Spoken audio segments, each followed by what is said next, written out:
Hi అండి. ఈరోజు egg బజ్జీని ఏ విధంగా ప్రిపేర్ చేసుకోవాలో చూసేద్దాం. దీనికోసం ముందుగా ఎగ్స్‌ని బాయిల్ చేసుకోవాలి.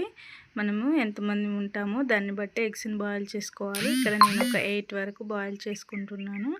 ఇప్పుడు ఒక కప్పున్నర శనగపిండిని తీసుకోవాలి. అలాగే ఒక 2 స్పూన్ల వరకు బియ్యపు పిండిని తీసుకోవాలి. బియ్యపు పిండిని తీసుకోవడం వలన ఎగ్ బజ్జీ అనేది క్రంచీగా వస్తుంది. ఇప్పుడు ఇందులో టేస్ట్‌కి తగ్గట్టుగా కారము, ఉప్పు వేసుకోవాలి. ఇక్కడ నేను ఒక స్పూన్ కారము, ఒక స్పూన్ అండ్ హాఫ్ వరకు ఉప్పు వేసుకున్నాను. అలాగే కొద్దిగా వాము వేసుకోవాలి.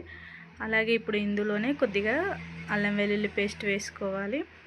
అలాగే ఇప్పుడు కొద్దిగా చికెన్ మసాలా, కొద్దిగా గరం మసాలా వేసుకోవాలి. అలాగే సన్నగా కట్ చేసిన కొత్తిమీరను వేసుకొని ఒకసారి నీళ్ళు పోయకుండా కలుపుకొని తర్వాత నీళ్ళు పోసుకుంటూ ఈ కన్సిస్టెన్సీ వచ్చేలా కలుపుకోవాలి. ఇక్కడ నేను ఎగ్ని 4 భాగాలుగా కట్ చేసుకొని బజ్జీ వేసుకుంటున్నాను. మీకు కావాలంటే ఎగ్తో పాటే వేసుకోవచ్చు. ఇలా ఒక్కొక్క దాన్ని తీసుకొని పిండిలో ముంచి ఆయిల్లో ఇలా వేసుకోవాలి. ఇవి గోల్డెన్ బ్రౌన్ కలర్ వచ్చిన తర్వాత తీసేసుకోవాలి.